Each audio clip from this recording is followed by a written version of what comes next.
One thing I am absolutely clear, that every society and every country is in the best position to determine its own future and its own destiny.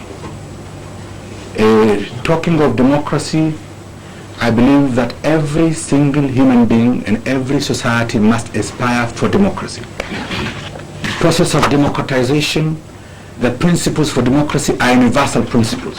They transcend geographical, religious, or racial boundaries. And therefore, Africans are no exception. But the process for democratization in Africa did not start with the changes in Eastern Europe. Our people have been in the process of trying to democratize our societies in the best possible means in accordance with the circumstances prevailing in a given society.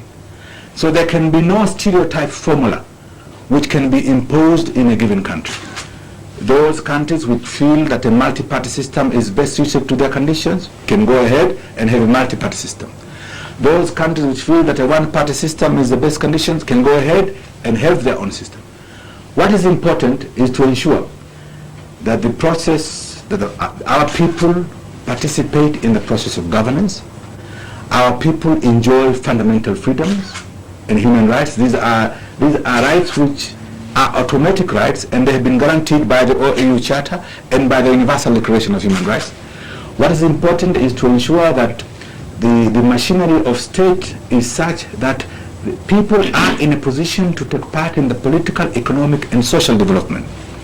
Now, beyond that, if you are to tell me, and as some of our friends try to tell us, that the only way you can be democratic is that you must cope with the Westminster model, that the only way a given country can be democratic is to have two, three, four, or five, or six parties, I think is to miss the essence of what democratization is all about. I'm not saying that countries should be one-party states or multi-party states. I'm only saying that every country must evolve in accordance with its own culture, its own tradition, its own values, and incorporating the basic fundamental principles of what constitute democracy. And I will also say this, that any attempt to try and impose a given formula would be counterproductive. As I said in Nigeria only 2 days ago, it will be counterproductive in two ways. If our friends in the West were to say to our countries that the only way we will give you aid is that you must have multi-party system, there can be at least two reactions in the continent. One reaction is from those countries who will say, go to hell with your aid. That's one reaction. There can be another reaction. Say, fine, I'm so desperate, I want assistance. What you want is multi-party? Fine, you can have 15 or 20 parties. But miss the point of the actual democratization of the country. So I would say, when some of my friends, when I was in Europe, and they were talking about democratization, about respect for human rights, I would say, I am all for it.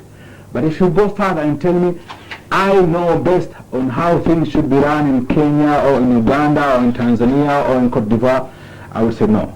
It's only the people of Kenya, the people of Tanzania, the people of Uganda, the people of Cote d'Ivoire are best suited to determine what is best for themselves.